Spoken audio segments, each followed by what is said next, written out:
Hello, everyone. Welcome to the Talbot Creek Instagram Live conversation. I'm your host, proprietor Jason Haas. Welcome back. It's been a few weeks. We've been super busy this spring, but I could not be more excited for my guest today. It is Montreal-based sommelier, writer, teacher, educator, author, conference host, and founder Michelle Bouffard, who is doing really fascinating stuff on a bunch of different levels. So I can't wait for you to meet Michelle.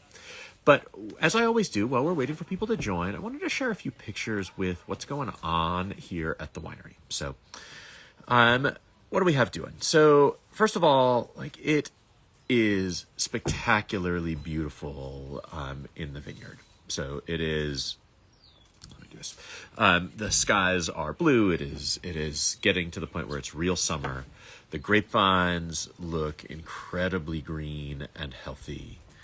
Maybe a little longer view looking down one of our Grenache blocks and up into a Mourvedre block. One more view just looking up a hillside. I don't know if you can feel how vibrant those leaves look, but it looks just amazing. It's just super, super beautiful out there. We are keeping an eye. It has not been the warmest spring. We are keeping an eye on some issues like shatter. So let me show you a Grenache cluster that shows some signs of shatter. That generally comes about when you get incomplete fertilization of the berries because of wind or cold weather or rain during flowering. And we had all those things. This doesn't look to me like it's anything super critical. A little bit of shatter in Grenache can be a good thing because it is such a heavy yielder. It'll open up the clusters. But we're keeping an eye on it. The other thing that we're keeping an eye on, and I may write a blog about this, or at least share a blog that came from a couple of years ago, but we're seeing a lot of what are called hens and chicks. So small berries and larger berries on the same cluster. This is not normally what you would expect. But it happens in those same kinds of years that produce shatter. So anyway, we're keeping an eye on it. This is in a Viognier block. We don't think it's going to have any real negative impacts on the vintage, but it's something to take note of. In the cellar, we are blending the whites. We made our blending decisions, 6 weeks ago, but we're actually physically putting them together. That's Seb. That's one of my boys who is interning out here for the summer. Is putting some things together, including the new Panoply Blanc 2025. So lots of whites that are coming together that'll be bottled later this month. And then finally, last piece is today is the day that we released the Alouette 2025. So that's our chillable Grenache. It is absolutely delicious and hopefully, as you can see in this picture, beautiful too. So we have it in bottles and boxes. It's going to get a good national release in bottles as well. We lowered the price a little bit so that it's a little easier by the glass for restaurants. There will be a national release of kegs also. So anyway, we want to get this chillable red out into circulation this summer. So look for it near you or get it from us. Okay, that's it. I'm going to stop sharing, and then I'm going to invite Michelle to join. So sending through that invitation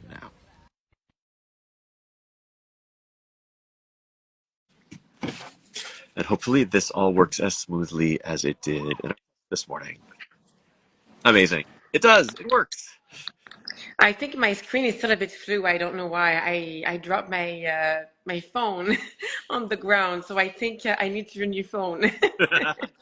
Okay. Well, we can hear you clearly, even if we can't see you quite clearly. But you sound great. Nice to see you. Nice to see you too. So I don't know if you heard the introduction that I gave, but there's a lot of hats that you wear from speaker, journalist, author, educator, founder of the Taste and Climate Change Conference. So many things. So welcome. I'm excited to talk to you about all that. Well, yes, I do. I do keep busy, and I also think it makes it interesting is the fact that I do many things, and at the end, I also think that they're all very complementary. But as you know, taste and climate change is for sure, um, my baby and the thing that keeps me going. I feel that it's more important than ever to talk about the issue, but also the solution. And you've been to the conference. You did an amazing presentation when you came, and I think it's important to have people like you that are involved at the conference. Yeah, no, it's such an important thing to be talking about, and we will get to that. But I want to start at the beginning. So, I'm wondering, like, you grew up in Quebec. Was wine on your family table growing up, or did you come to it a little bit later? Mm. My family, and I hope my mom is not listening. They were actually we were drinking homemade wine, but back in the days in Quebec when I grew up, a lot of parents were making, it was kind of popular. You would use powder, like they would use like a wine making kit. So literally, it was powder that they would mix with water and ferment, and that would be your drinking wine. So I was not, that's what was drunk at home, and wine was not part really of my culture. But it's when I moved to British Columbia. So I grew up in Montreal, but I moved to British Columbia when I was 21 to finish my bachelor in classical music. And for the first time in my life, I had to earn money in other way than music because I didn't know anyone in Vancouver. And so I did the job. I interviewed for a job at a restaurant. I told them that I spoke English and I had served in restaurant. Neither of those were true. Uh, but they believed me because the woman spoke French. So I did the interview in French. And so the first service, I dropped the lamb on the customer's lap.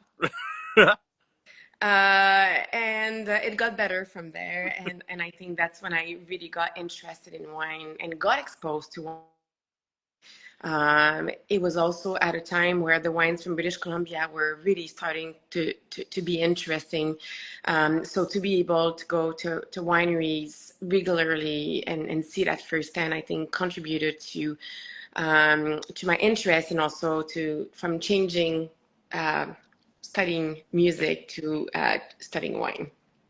Um, so it seems like you embraced the study of wine from pretty early. I mean, you graduated with honors from the International Sommelier Guild in 2003. You completed your WSET diploma in 2005. Like, can you talk about what appeals to you about the study of wine? Mm. It's funny because a lot of people often say, how could you go from music to wine? It's so different. And my answer is no, it's actually so similar because you study, when you study about music, you study history, you study about culture. And it's, when was that music written? In which context? And then, when you enjoy that music, you think about the people who wrote it, but you make it your own. And I think wine is a bit like that. There's someone like you making the wine, but then after that, it becomes the story of the people who are drinking it. And I think I come from a classical music background, so I grew up in discipline. It's all I know. So I think I'm a bit geeky. So for sure, for me to sit down with books, I never get tired of it. I'm still studying. I love it because the world of wine, like music, is infinite. You never know everything. You will never know everything. There's always something new, and I think that's what's so fascinating about it. I could not agree more. Yeah, Um, and along those lines, I mean, you just got back from sitting the Master of Wine exam, and I mean that is yeah. generally considered to be the most challenging course of wine study in the world of wine. How, how was that experience? Well, like most people, you usually don't write only once because it's so hard. You usually write a few times. So I passed the tasting part, which I think for a lot of people is the most challenging part. But for a French speaking first language, for me, it's not so much the learning of the theory, but it's writing it in a way that is aligned with the British way of arguing. And so for me, that was more that part that I had to work on. So I passed tasting last time I wrote. Um, and I was very close on theory, and I had to redo theory. I just finished writing on Friday, so 13 exam in 4 days. So 13 essays in 4 days. It's absolutely exhausting, but um, I love it because it challenges you in ways you never thought possible. It's a lot of learning, but it's also a mind game, and it's also resilience because it's a very, very, very long marathon. So you just need to keep on going and not give up. So now I have to wait for the result in September, but it went well. I think it went much better than last time, and I was very close of passing last time. So hopefully it does it, so I don't have to resit. Hope so. One of the things I love about the Master of Wine program is the community that comes out of it. Yeah. I love the community of Masters of Wine. How is there much of a Master of Wine community in Montreal or in Canada in general? Yeah, I think we're getting actually, there's a lot of people writing from Canada this year. And we have more and more Master of Wine every year in Canada. And you're right, it is a community. And I think it's like, I don't know, I have never been to war, but when you go through something very difficult together, you're friends for life. And there's, you could have your circles of friends or your partners who understand, who are compassionate and support you. But until someone's gone through it, you don't understand what it takes. So once you make friendship, whether it's a master of wine who's mentoring you or your own friends who are doing the program with you become friends for life. It's something that's indestructible. Like I have, a study partner in Switzerland, and then when I was doing the tasting, I had a study partner in Montreal who's now in stage 3. So he's doing his research paper. And for my theory, my study partner was in Toronto. So it really, you're right. It's amazing. The community and the relationship you form is amazing. Very cool. Yeah. I would love you to talk a little bit about what the wine community and the wine scene is more generally in Montreal. Montreal is fantastic. I lived in Vancouver for 20 years, and that's where I started my wine journey. And I was there for a long time. I owned a business there. And when I moved to Montreal 10 years ago, it's very, very different. Um, just because most people in BC got exposed to wine, I'm thinking about the consumer. Right. It's not as a mature market in British Columbia. A lot of consumer got exposed to wine through going to wineries in British Columbia, or Oregon or Napa for that matter. And I would say there's an openness to any wine in the world. When you come to Montreal, there's that long tie with French wine and that culture of French wine and food and wine is a big deal. It's been in place for a long time, and the level of knowledge. I remember I teach WSET, and the first class that I taught, that I was teaching when I moved there in WSET, had been teaching for a long time in BC. But when I got here, and I remember teaching my first WSET 3, and I thought, oh my God, the students were like really, really serious, really high level of knowledge. It's amazing. I think it's one of the best places in the world for the food and wine scene for sure. And we have access to wines from all over the world. And the Quebec wine scene is really starting to be interesting. When I got here 11 years ago, it was it was just starting, I would say, to really become interesting. And now you have all those new winemakers or the winemakers that were there 20 or 15 years ago Right. that are making wine that are more and more interesting. So we're really starting to see, really interesting wines coming out of the Eastern Township. Very cool. Yeah, I was impressed with the ones that I tasted and the people who I met when I was there for the conference a couple of years ago. Cool. So you published your first book in 2017 with a title that I love. So I'm going to translate it in English for people, but it's basically like, tell me who you are and I'll tell you what to drink. Can you talk about the book and the process of writing it? Yeah, it was a bit of a way to put my past life with my new life in wine because I studied music, but I also studied theater. Uh-huh. And so I come from an art background, and I wanted to meet artists that I loved, that I admired, whether they were painter or actors or musician. And and I love journalism, and I also studied journalism when I was in Vancouver. So I wanted to kind of put all of those interests together and write a story about them. And by writing a story about them, to talk about, based on who you are, what should you drink, or what do you like to drink, because I think it forms what we like. So it's a long process, because I did some interviews lasted for 8 hours when I was writing. So then you record for 8 hours, and you need to you need to keep your each story at about 4,000 words. So it was a challenge to keep it short, because everyone was so interesting, and it was a way for me to come back home, because I had been gone for 20 years, but I've never left the culture side of it. And I would come back and go to to watch music concert and so on. So the idea was really made for the public. It was not for the trade. This book was made for the public, so that they would discover the artist, and through that they would hear a story that would make them want to drink. Yeah, so. Very cool. So 2017, which is the year the book was published, that was also the year of the first Tasting Climate Change Conference, correct? Yes, yes. Can you talk about kind of the motivation for creating the conference, and a little bit about how it's evolved since it started? Yeah, I have been interested in climate change since 2005, so way before it became the topic of the hour. At the time, I was doing my WSET diploma, and back then the course was a bit different, and you could choose when you finish all your exam, you could choose a topic of your choice for the final paper, and I chose climate change. And I remember it was very difficult to find information. The only person I found that could give me information was Dr. Gregory Jones, um, who's based in Oregon. And this was before like WhatsApp or Zoom or and all.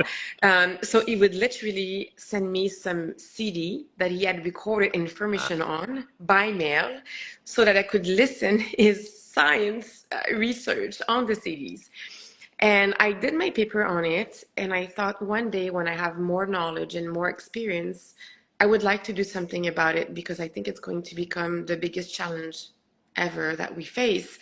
So when I moved to Vancouver, when I moved back to Montreal, I moved back in 2016, and I thought, I didn't know anyone here in wine, because I had left for a long time. All my friends were in the arts scene. Right. And I thought, well, I'm kind of starting a bit of a new life in a new place. And I think it's time to do something. So my goal was to do a conference that would bring together the top expert in the world, whether everyone involved in wine, whether you were a sommelier, a journalist, a producer, that we would come together and share the reality of one another, so that we could exchange on solution uh, to adapt and mitigate climate change. And I was terrified, because the first conference was in 2017, and I did only half a day. And I didn't know if people were prepared to come for half a day. And everyone was telling me that I was too ambitious, because it was a lot to ask for people to dedicate half a day to climate change. And also some region at the time, because I need sponsors to pay for it. And sponsors did not want to be associated with climate change, because they thought it would impact in a way that was negative to the quality of their wine. So finding money to break even, to pay for the room and pay for everything, was extremely challenging. But I did the event, and the venue had 300 places, and it sold out. And it was difficult to finish after 3 hours. People were sitting in the room asking for more. Right. And I did a survey at the end, and I said, what could we do differently? And everyone said we would like to have a longer conference.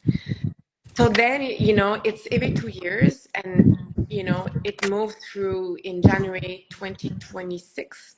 It was 3 days long, 500 people from 20 countries, and I had 37 speakers. So it's gone a long way. And I also see everything else that I want to do that I haven't got to yet, because there's so much still to be done. But now it's changed where everyone wants to be there. It's not, people are not afraid of what the people will associate bad wine because they're there. I mean, it's a reality that's facing every producer on the planet. Yeah, great. Were there any, I wasn't able to go this January, were there any sessions or presentations or things that stood out as being particularly memorable or meaningful?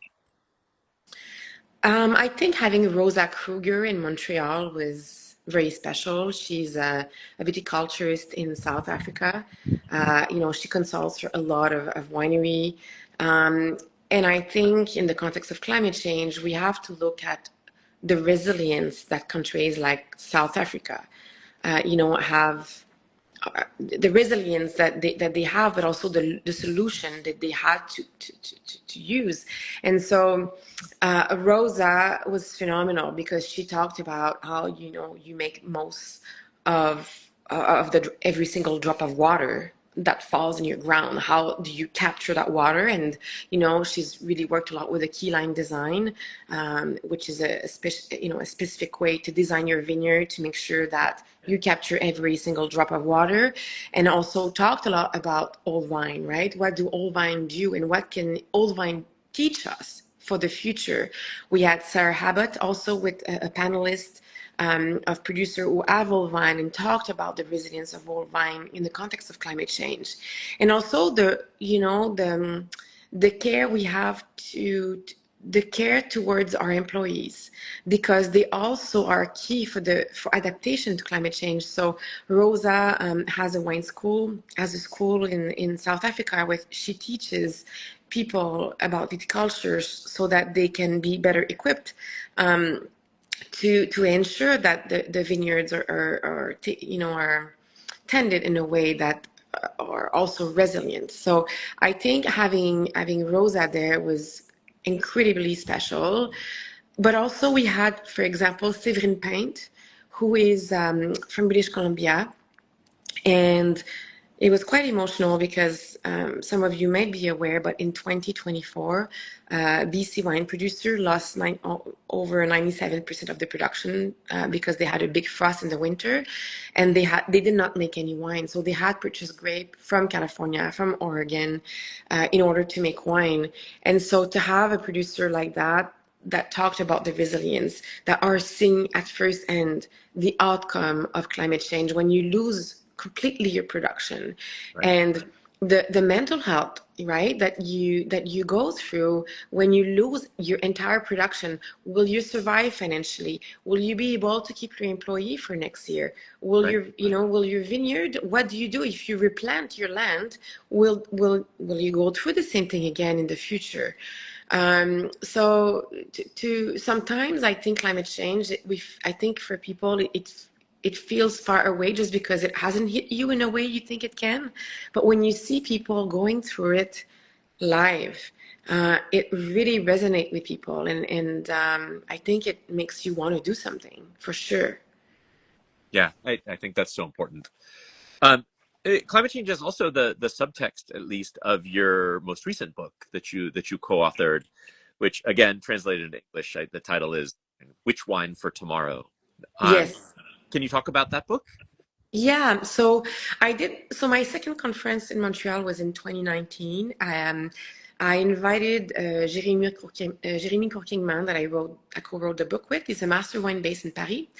And he actually did his research paper for the MW on climate change in Hermitage.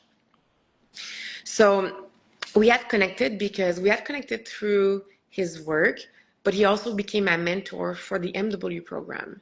And so I invited him to speak at a conference in 2019. And when he left the conference, he wrote me and he said, "We have to write a book. We have to write a book. This is amazing. And I think we should we should ask a scientist to write the beginning of the book so that we really have the two first chapter about science." So Hervé Kenod, who's actually French but based in New Zealand and consults for all over the world and take part of big projects all over the world, joined us in the book. So we wrote the book. This was made for the trade. We wanted from the vineyard all the way to when you sell wine, what are the things that you need to be aware of in the choices you make to make sure that you mitigate climate change, and what are the ways to adapt to climate change, and also empowering everyone, because whether you're the sommelier recommending a bottle of wine to the consumer, or you're the farmer, deciding which grape to plant, everyone has a big part and a key role to play. So that was the purpose of the book, like my conference, to really reach out to everyone involved. And so the book sold out, and it was released in France. She at Juno, which is a scientific uh, editor of Hachette. And then, so it sold out. And then we did the second edition in 2024. We updated the book with new stats and new information because they had sold out. And we still, if anyone is listening, we're still looking for an English editor to translate it in English. It was translated in Spanish. We had an editor that came to us. We did not even look. And the Spanish editor came to us and said, we would like to do this in Spanish. So I have a Spanish version at my home, but we have a lot of demand for English, but we just need to find an editor that is willing to do it. Cool. Okay, so I mean, you are a teacher, you are a writer, you're a TV and radio host, you speak, you organize conferences. Bring us inside what a week in your life looks like. Well, I just came back. I'll tell you this week what my week looks like. I just came back from the MW on Sunday. Sunday night, I was flying to Toronto to do a day-long masterclass on cava for wine professional, for sommelier and agent and buyers. Then I flew back to Montreal on Tuesday day, all day. I did the same thing in Montreal. Tomorrow, I'm doing another masterclass for the sommelier on Rosé of Provence from across Canada. They will join online. And on Friday, I'm tasting at about 200 wines because I have a weekly column. So I'm going to choose all my wine for my weekly column for the next month. And then in the afternoon, I have 2 meetings because I'm on a TV show. I've been on a TV show for the last 11 years. I co-host. And every year we travel. We go somewhere in the world where we film. And this year we're going to Sicily and we're going to South Africa. Ooh. And I do the itinerary for them. So we have 2 meetings on Friday to go over the whole program. We leave in August. So we're going the full program of what, where we're going to see and what we're going to film. And then on Saturday, I take the plane and then I go to Ontario. Every year we have what we call the National Wine Award of Canada. So we have about 1,800 wine entered. Okay. In the competition, and it's the best wines of Canada. So there's going to be 16 judges of us who will be judging the best wines of Canada for the week. I come back for 2 days, and then I go to Greece for work. So it's very, very varied. So very relaxed. You just sit with your feet up and drink great wines. It's... Exactly. Sounds a little bit like what people assume my life is like. It's yeah. It's like you, right? You're doing a million things, and I think the wine industry is hard. As you know, you have to work really hard.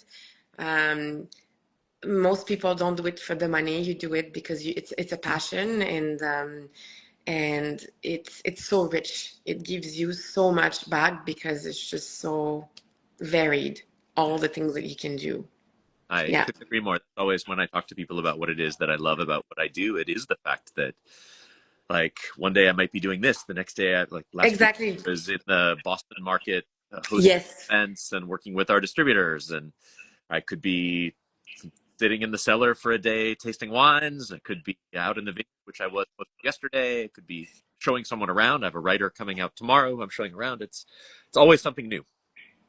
Well, I hope to be able to go see you soon. And I was watching the introduction at the beginning of this live Instagram. I saw your Grenache Rosé. It looks so delicious. I hope we have the wine back soon in Canada. Yeah, that was one of the questions I had. I was hoping you could talk a little bit about the impact on the wine scene in Montreal and in Canada in general of American wines being pulled off of the shelves and all of the state monopolies. And I want to say that I absolutely understand. It's like nobody likes to be bullied. Yeah. Nobody likes to feel like they're being treated unfairly, and it feels totally proportionate. But I'm curious as to like, has it changed the wine scene meaningfully across Canada, or is the wine world just so big that United States wines can disappear and it doesn't have that big an impact? I think the biggest impact is for local wine. Um, I don't have a recent number, but the last number I looked a few months ago, I know in Ontario, local wine increased by over 50% in sales, and same in Quebec. So I think the big thing is people felt they needed to support local Yeah, producers. So I think that's the biggest impact. And I think I haven't seen recent numbers yet, but when I talk to importers, they're saying that they're starting to sell more wines from Argentina or South Africa, or so people are looking. It's interesting because it's great that they're supporting more Canadian wine producer. Obviously, it's local, but the wine style is very different. Like, right. to replace a cab from Napa has nothing to do with the Pinot Noir from Canada, right? The styles are very different. So I think the positive thing is people are maybe trying something new that they didn't before, but I also think that they're exploring warm region that are making some style that are equivalent, if not the same, like Argentina or South Africa or Chile. So it'll be interesting to see in Alberta when they started to sell because in Alberta they're selling wine, as you probably know, they're selling wines from California. You probably are selling there, and I think when they stopped and then they started again, and apparently the sales were really high when they started again. So it'll be interesting to see when we do start to sell wines from United States again, whether people keep on that path or not. Yeah. Yeah, I mean, I know that's something that I talk to a lot of other California producers about. I mean, Canada is the number one export market was the number one export market for American wine. Yeah. It was our number two export market at Tablas I Creek. know. I Uh, know. so everybody has been scrambling to find new homes for the wines, and we're all hoping that will still be a market there for us when eventually this stuff is solved. And we feel for the producer. As you know, the wine industry is it's a big family. We have friends all over the world, and it's relationship you build over a very, very long time. And you feel a bit powerless because Right. so many of your friends that are impacted, and they're not the one. The wrong people are often punished, and it's punishing the wrong people. And I think I have so many friends, in California and in the States that are making fantastic wine that invested so much time also. Like, it takes a long time to build a relationship and to go to the market. And it's not something you replace easily just by saying, okay, there's a chance to export more to that new market. Well, it takes time and money. And yeah, so it's unfortunate. It's very unfortunate. Yeah, no, it is. I mean, we're all sort of caught in a dispute Yeah. that's outside of our own control, which I know most producers here in California think is ridiculous. That it's that And where are you looking, like in terms of yourself, like which have you identified some new market as a result? I mean, we have mostly just worked harder domestic. Yeah, We're spending more time in the market in the United States. I'm spending lots of time, particularly on the big coast markets that are um, a little harder to get to from here, but are definitely have room to grow. But yeah. I also did. I mean, I think this last couple of years to the UK, which is our largest export market, and we've been able to grow things there. But it's not the same as having a diversity of options. So, Yeah, yeah. Well, so sending you a lot of strength, and hopefully that will be resolved for everyone. yeah, no, thank you. Yeah.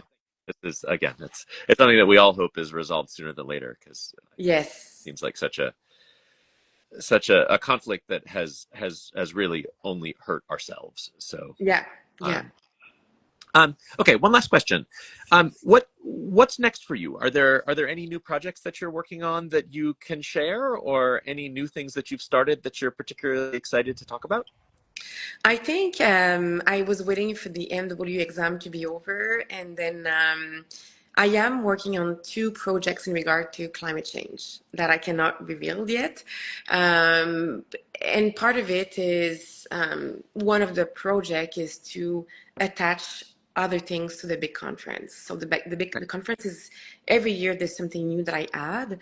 I think when you came, you saw the 2 full days of conference, but this year had a third day that we had 4 masterclass with wine, and we had 100 people in each masterclass. So the next one will be in 2028 because it is every 2 years. So I'm already working on adding new things and do it more in a way that's more engaging. Also have some people asking for me to do it in other markets, so we'll see how that's possible. But I think my main project will be to grow the project that is Tasting Climate Change, which is a conference every 2 years, but I want it to be more than just a conference every 2 years. I want Tasting Climate Change to live throughout the year. So there's a bunch of projects that I'm developing around that to make sure that, yes, we're meeting everyone every 2 years, but in between that, there's a lot of different things that I'm doing. Very cool. I can't wait to find out. I can't wait to find out. You have Cool. to come next time. You have to come. You were I such a would good love to. I would speaker. love to. Okay, so if people want to learn more about your work or about tasting climate change, what's the best way for them to do that? So if you go to tastingclimatechange.com, actually they can see your conference for free when you came in Montreal, because I did not put the 2025 for free yet, just because people who came and generously paid and donated in January, I still give them the privilege to have access to the conference. But all the past videos of all the past conference are online. So if you are interested, if you're a student, or we have the best of the best speaker coming to the conference. So it's an amazing source if you want to learn more about solution to adapt and mitigate climate change, and find out anything that's going on with tasting climate change. Otherwise, you can follow me on Instagram, and then my website, michellebouffard.com. But I think Instagram, I'm pretty active. I took a break in the last couple of months because I was studying, but I will be back on it. Amazing. Well, Michelle, thank you. Thank you for all of the work that you do. Thank you for the advocacy that you do for issues that are so important to all of us. And I hope I see you in real life soon. Me too, and congratulations. I'm a huge fan of what you do in so many ways. We need more people like you in the wine industry. So thank you so much. Absolutely, my pleasure. Have a Okay, great day. thank you, everybody. I hope you enjoyed the conversation. Thank you, Michelle, for joining me. I will see you all in 3 weeks. Bye.